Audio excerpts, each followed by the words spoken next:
Let's be honest, life today is stressful. The world feels louder, faster, and more chaotic than ever. Prices go up, jobs feel unstable, the news cycle never stops, and on top of that, we've all got personal struggles, family drama, health issues, bills piling up, relationships that don't always work the way we hoped. It's no wonder people feel like they're drowning in stress. You wake up, and before your feet even hit the floor, your brain is already buzzing with a to-do list, with worries, with things you can't seem to get ahead of. And when you live like that every day, it wears you down. Now here's the question. How do you find peace in the middle of all that? Not when life is perfect, not on vacation, not someday in the future, but right now, in the chaos. That's what Stoicism was made for. This philosophy was born in times of war, plague, political instability, personal loss, all the same kinds of stress we deal with today, just in different forms. And the Stoics didn't escape those stresses by hiding. They faced them head on, and they trained their minds to stay calm in the storm. That's the Stoic mindset.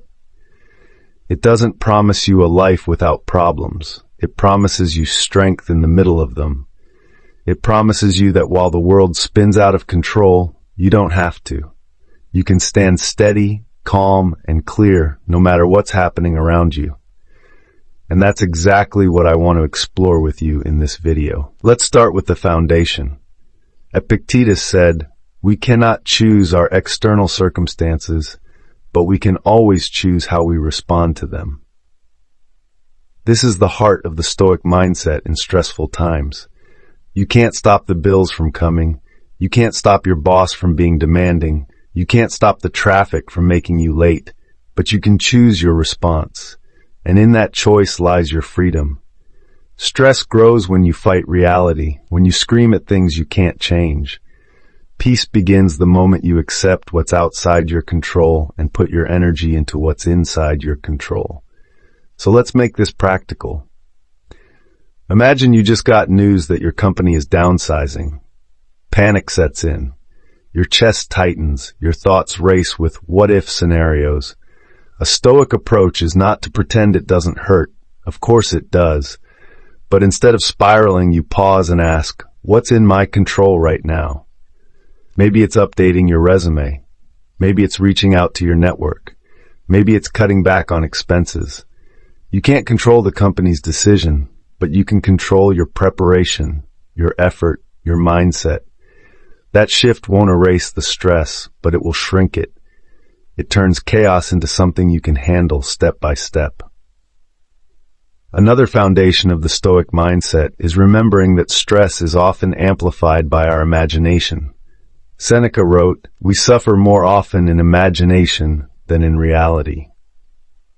How much of your stress comes not from what's actually happening, but from what you're afraid might happen? You're not just stressed about the doctor's appointment. You're stressed about every worst-case scenario that might come from it. You're not just worried about the bill that's due today. You're worried about the chain reaction of bills you've already imagined months into the future. Stoicism calls us back to reality. It says, don't suffer twice. Deal with what's real, not what's imaginary. That single shift can strip away half your stress instantly. And here's the third piece of the foundation. Perspective. Marcus Aurelius reminded himself daily that life is short and that most of the things we stress over are small in the grand scheme. He wrote, "You could leave life right now.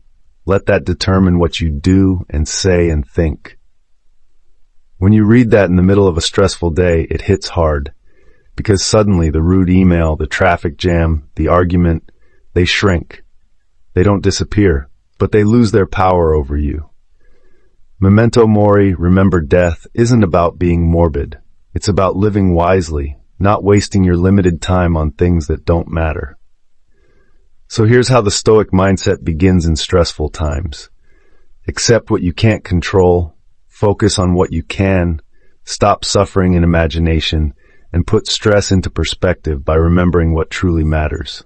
These are not tricks, they are practices. And if you carry them with you daily, you'll find that even in the middle of chaos, you can breathe. You can think clearly. You can act with strength. That's what it means to find peace in the storm.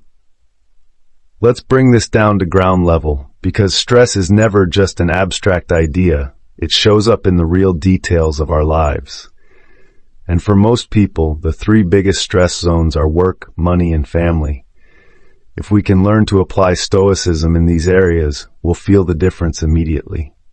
Start with work. The workplace in America today is a stress factory. Long commutes, endless emails, managers who expect you to always be available, and the fear of layoffs hanging in the background. It's no wonder people wake up with a pit in their stomach every Monday. But let's look at it through a Stoic lens. Marcus Aurelius said, "If you are distressed by anything external, the pain is not due to the thing itself, but to your estimate of it." That means the work stress isn't just about the meeting or the deadline. It's about the meaning you attach to it. If you believe one bad meeting defines your whole career, of course you'll feel crushed. If you remind yourself, "This is one meeting, not my entire life," the stress shrinks. The event doesn't change, but your estimate does. So how do you apply this at work? Before you walk into the office, remind yourself of the Stoic dichotomy of control. You can't control your boss's mood. You can't control the economy, but you can control your effort, your professionalism, your response. If your boss criticizes you, don't waste energy on anger. Ask, is there something in here I can improve? If yes, improve it. If no, let it go. That one shift can cut your work stress in half. Now let's move to money, because financial stress might be the heaviest weight Americans carry. Bills stack up, inflation eats away at savings, and credit card debt feels like a mountain that never shrinks. The Stoics saw this too, even 2,000 years ago. Epictetus said, "Wealth consists not in having great possessions, but in having few wants." That's a radical idea, especially in a culture that tells you more is always better. But it's true. Stress often comes not just from what we owe, but from what we crave. If you believe happiness is only found in a bigger house or a newer car, you'll always feel poor. But if you train yourself to want less, to see enough as enough, the stress lightens. That doesn't mean you ignore bills or stop working hard. A Stoic doesn't deny reality. What it means is that you cut the mental chains of craving. You focus on what's in your control, making a budget, reducing unnecessary spending, building resilience. Instead of stressing endlessly about what you don't have, you find strength in discipline and gratitude. It's not easy, but it's freeing. Seneca himself was wealthy, but he constantly practiced simplicity so he wouldn't become enslaved to wealth. We can do the same, starting with our mornings. And then there's family stress. Relationships can be the most beautiful part of life and also the most stressful. Arguments, misunderstandings, responsibilities, they can weigh heavily. Marcus Aurelius had a powerful practice for this. Each morning he reminded himself, "You will meet people who are selfish, rude, and difficult. And that includes people you love." Why does that help? Because when it happens, you're not shocked. You expected imperfection. You're prepared to meet it with patience instead of anger. Think about a common stress at home. Kids not listening. You ask them to clean their room and they ignore you. You feel your blood pressure spike. A Stoic response isn't pretending you're not frustrated. It's remembering, I can't control my child's immediate behavior. I can only control my response. Do I yell and create more chaos, or do I calmly set boundaries and consequences?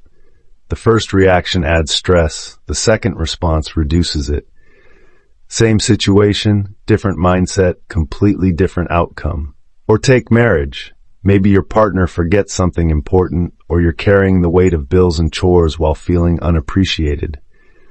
The natural instinct is resentment, but resentment is poison. A Stoic mindset asks, what can I control here? I can't control my partner's memory. I can't control their every action, but I can control my patience. I can control how I communicate my needs. I can control whether I stew in bitterness or address it calmly. That's not easy, but it's powerful. It turns conflict into conversation instead of chaos. So in the daily stresses of work, money, and family, Stoicism gives us a consistent practice. Step back, ask what's in your control, reframe the event, shrink the craving, expect imperfection, respond with clarity instead of impulse. And when you do that consistently, you don't eliminate stress, but you strip it of its power to break you.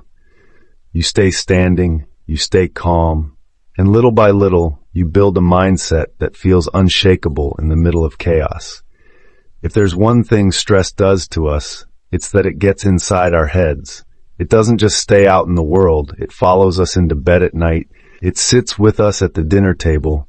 It interrupts our focus when we're trying to work. For so many people, stress shows up as anxiety, insomnia, or that constant feeling of being on edge. And here's the truth. When your mind is spinning out of control, it feels like peace is impossible. But this is exactly where the Stoics can guide us back to calm. Let's start with anxiety. Seneca wrote, "We are more often frightened than hurt, and we suffer more from imagination than from reality." That line could have been written yesterday. How much of your anxiety is about things that haven't even happened yet? You're not just anxious about the presentation tomorrow. You're anxious about it going badly, about your boss thinking less of you, about what that might mean for your career. Suddenly, your mind has built a whole chain of disasters, and your body reacts as if they're already real. Your heart races, your stomach churns, your sleep disappears, but none of it has actually happened. Seneca is reminding us, don't suffer twice. When you catch yourself spiraling, stop and ask, am I suffering from reality or from imagination? If it's imagination, let it go. Anchor yourself in the present, where life is rarely as heavy as your mind makes it. Now let's talk about sleep, because stress and sleep have a vicious relationship. The more stressed you are, the harder it is to sleep. The less you sleep, the more stressed you feel. And before long, you're stuck in a cycle that feels impossible to break. Marcus Aurelius himself wrote about nights when he didn't want to get out of bed, when fatigue weighed on him. And he reminded himself, at dawn, when you have trouble getting out of bed, tell yourself, I have to go to work as a human being. His point was simple. Even when you're tired, even when sleep has been rough, you can still show up with strength. And here's where Stoic practice helps with sleep. Journaling before bed. If your mind is racing, take 10 minutes to dump your thoughts on paper. Write your worries, write your fears, write the tasks swirling in your head. Once they're out of your mind and onto the page, your brain doesn't have to hold them anymore. That's a Stoic practice, creating distance from your thoughts. And that distance makes it easier to rest. Then there's the feeling of losing control. This is one of the most common sources of stress, when life feels bigger than you, when everything seems to be slipping through your fingers. But Stoicism teaches us that control isn't about the outside world, it's about the inside. Epictetus said, "It's not what happens to you, but how you react to it that matters." You may not control your job security, the economy, or the health of everyone you love. But you do control your attitude, your choices, your actions. That's real control. And when you shift your focus back to it, the feeling of helplessness starts to fade. You stop trying to carry the weight of the entire world, and you focus on the small, steady steps that are truly yours. That brings calm. One practical exercise is the Stoic pause. The next time stress floods your body, instead of reacting instantly, stop. Take a deep breath. Ask yourself, what part of this is mine to control? Maybe none of it. Maybe just a piece of it. Either way, choose your next step intentionally instead of letting panic decide for you. That pause creates space, and in that space, peace can return. Another perspective the Stoics gave us is about time. We often feel stressed because we believe we don't have enough of it. But Seneca wrote, Life is long if you know how to use it. Stress makes us feel like life is slipping away too quickly, but often what we're really experiencing is wasted time, hours spent in worry, in distraction, in things that don't matter. When you remember this, you can reclaim your time. You can cut the pointless scrolling, the endless worrying, the wasted arguments. You can give that time back to yourself, to things that matter. And in doing so, you cut the stress that comes from feeling like life is always running out. So when stress shows up as anxiety, as sleepless nights, as that crushing sense of losing control, Stoicism offers daily practices. Stop suffering from imagination. Write your thoughts down to create distance. Focus on what's in your control. Practice the pause and reclaim your time. These aren't magic tricks. They don't erase stress completely, but they give you a way to handle it, to carry it without breaking, to find peace even in the middle of chaos. And if you practice them daily, your mind starts to change. Anxiety loses some of its grip, sleep begins to return, and control feels closer than it did before. That's what it means to think like a Stoic in stressful times. There are everyday stresses, the traffic, the bills, the arguments, and then there are the big ones, the moments that shake you to your core. Losing a job, losing someone you love, facing a serious illness, going through a painful breakup. These are the kinds of stresses that make you feel like the ground has disappeared beneath your feet. And here's where Stoicism shows its deepest strength. Because Stoicism was never meant to be just a philosophy for calm days. It was built for storms. Let's start with loss of work, because so many people face this at some point. You walk into the office and HR is waiting, or you get an email that your department is downsizing. Suddenly, your sense of identity, your financial security, your daily structure, it all feels ripped away. The first reaction is panic. You start thinking, how will I pay rent? How will I support my family? What does this mean about me? But the Stoic way is to pause and reframe. Marcus Aurelius said, "The impediment to action advances action. What stands in the way becomes the way." In other words, the obstacle isn't the end of the road, it is the road. Losing a job isn't just loss. It can also be a doorway. A doorway to learning, to new opportunities, to a path you wouldn't have chosen otherwise. Many people look back years later and realize that what felt like disaster was actually the beginning of their growth. A Stoic mindset doesn't deny the pain. It simply asks, how can I use this? Now think about heartbreak. A relationship ends, maybe one you thought would last forever. The grief is overwhelming. You replay memories, you ask why, you feel abandoned. The Stoics never pretended love wasn't important. They valued it deeply. But they also reminded themselves of impermanence. Epictetus said, "Never say of anything, I have lost it, but I have returned it." That includes people. When someone leaves your life, painful as it is, Stoicism reframes it. You didn't own them. They weren't yours to keep. You were given time together, and now that time has ended. That shift doesn't erase grief, but it makes it bearable. It teaches gratitude for what was, instead of endless despair for what's gone. And slowly gratitude brings healing. Then there's illness. Maybe it's your own diagnosis, or maybe it's someone you love. Illness brings stress like nothing else because it reminds us of how fragile we are. The Stoics faced plagues, injuries, short lifespans, and their response was memento mori, remember death. Marcus Aurelius wrote, "You could leave life right now. Let that determine what you do and say and think." That's not meant to terrify you. It's meant to clarify what matters. When illness strikes, you realize how much time you've wasted worrying about things that don't matter. Suddenly what's left becomes precious. The laughter of a child, a conversation with a friend, a simple meal, a walk in the sun. The Stoic way is not to deny illness, but to face it with courage, to use it as a reminder to live deeply in the time you have. And here's something powerful. In every crisis, Stoicism calls you back to virtue. The Stoics taught that the only true good is virtue. wisdom, courage, temperance, justice. Everything else, money, health, status, relationships, is preferred but not guaranteed. When you lose one of those externals, the Stoic question is, can I still live with virtue?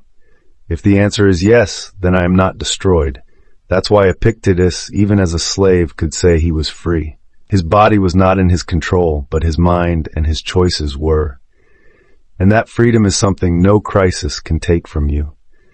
So when life throws you into a storm, job loss, heartbreak, illness, the Stoic mindset gives you a lifeline. Reframe the obstacle as a path. Return what was never yours with gratitude. Face mortality with courage and clarity. And above all, hold to your virtue, because that is the one thing no loss can touch. This doesn't make crisis painless. Nothing can. But it makes it survivable. And more than that, it makes it meaningful.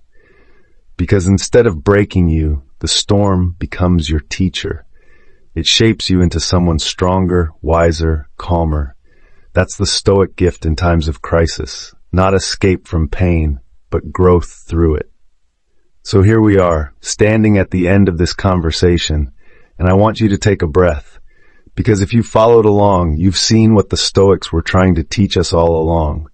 That stress, chaos, uncertainty, none of it has to destroy you. The world will never be calm. Life will never be free of problems, but you can be calm. You can be steady. You can be free inside yourself even when everything outside feels out of control. That's the Stoic promise. Think about the lessons we've walked through.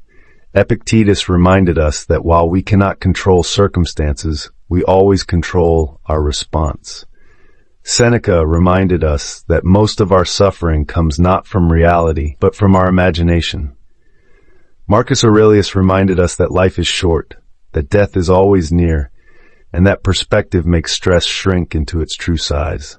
We've seen how Stoicism applies to work stress, to financial pressure, to family conflict, to personal anxiety, to sleepless nights, and even to the biggest crises, job loss, heartbreak, illness. And in every single situation, the Stoic mindset gives us a choice. Will I let this break me, or will I use it to build me? Here's the truth. The world won't slow down for you.